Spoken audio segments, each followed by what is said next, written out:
The knowledge of the nature of God helps you to judge prophecy, because you pass every prophetic word as per the nature of God. So if someone comes right now and tells me, Apostle, God is angry with you, you will die tomorrow, for instance, no matter how sincere the person is, my orientation forbids me being threatened. There is something about God I know. This was the confidence of King Hezekiah. When Isaiah the prophet came and said, put your house in order, I have come with a word from God, you will not survive. He respected the prophet and said, you go. He turned his face and said, God, I know you. There is something about your nature I want to provoke that can translate to longevity, and God could not deny his nature. Your confidence in prayer will not just come from the ritual and the religiosity of it. You must know something about God that gives you strength. I know this project cannot die. The question is why?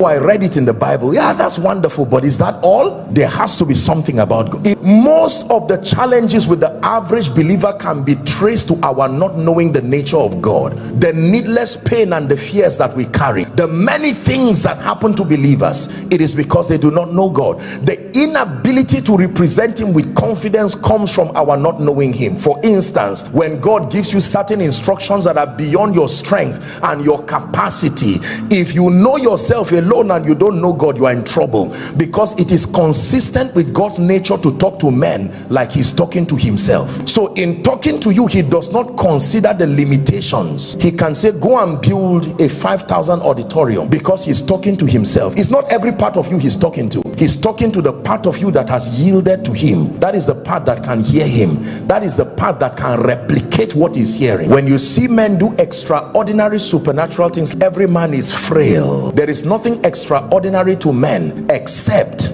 that when a man finds God, if you touch the goodness of God, just the goodness of God, the goodness of God can give you an energy that makes you invincible all through your walk on earth.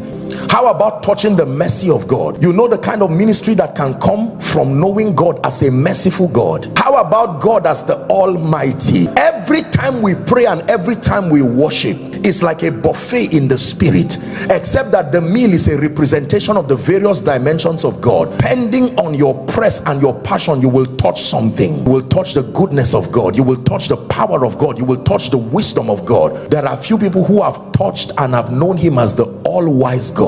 They left that encounter and kept their walls still, because it is through wisdom they build ministries, they build organizations that dumbfound the wisdom of men. Others, in their sincere quest, they touched his power and they left with a deposit of God within their spirit.